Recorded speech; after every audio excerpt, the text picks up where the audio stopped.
Welcome to Electrified. It's your host, Dylan Loomis. Quick shout out to my newest patron, Gordon M. Thank you for choosing to support the channel. It'll be a quick one today as I have to get on the road. Remember, my sister is getting married this weekend, so no video tomorrow, Friday, no video on Monday. We should be back on Tuesday. First up, Steven was talking about some dishonest business practices from Twitter, but he also shared a link to this. Twitter has agreed to pay a $150 million fine after basically improperly collecting and selling users' personal data to advertisers over 6 years. Elon chimed in saying, "If Twitter was not truthful here, what else is not true? This is very concerning news."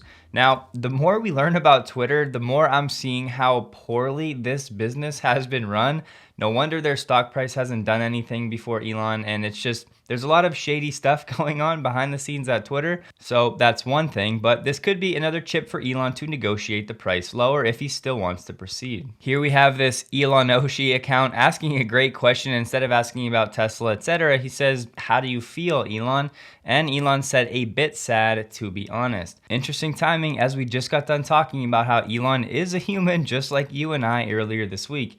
And look, the truth is, it's not hard to understand why Elon would be feeling this way. Just look around at the world, look at the headlines, everything going on with not just Elon and his companies, but outside in the world in general. And it's really easy to understand why Elon, or anybody for that matter, would be sad right now, especially if you focus too much on the wrong things.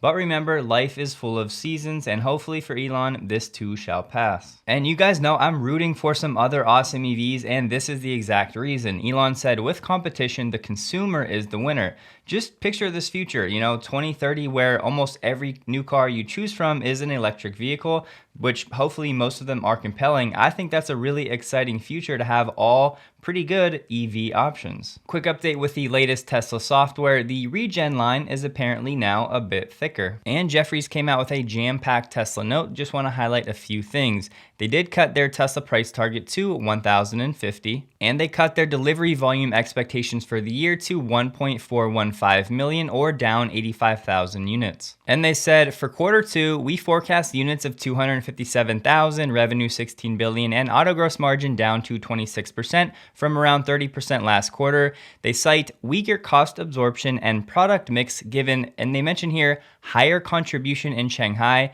I think they either meant higher contribution from Fremont or lower contribution from Shanghai, but they do mention the expected $300 million write-down for Bitcoin on quarter two because of those stupid accounting practices.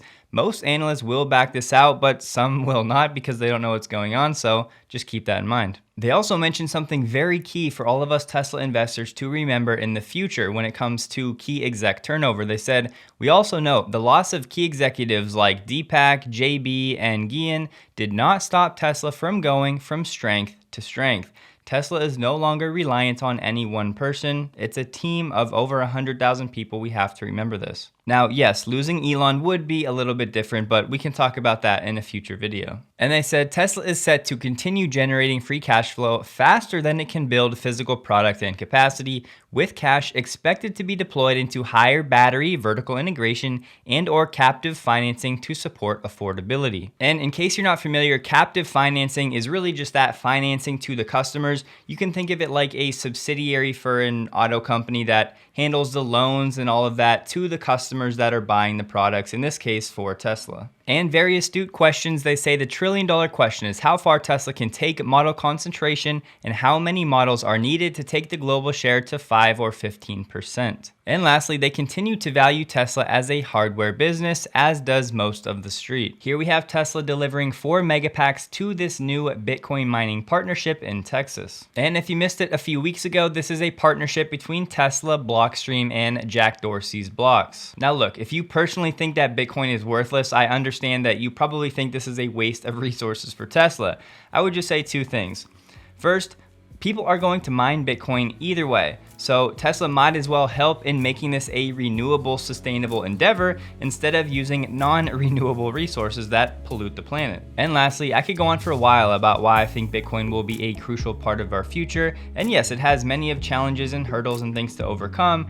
That said, if you can't see how governments having too much power with money printing and deflating currencies and all of this, if you can't see how that's a problem and how Bitcoin can kind of step in and fix some of those issues, then I don't think you're paying close enough attention. just one man's opinion. But that'll do it for today. Remember, no video tomorrow, Friday, no video Monday, sister's wedding. Be back on Tuesday. Hope you guys have a wonderful and safe holiday weekend, and a huge thank you to all of my Patreon supporters.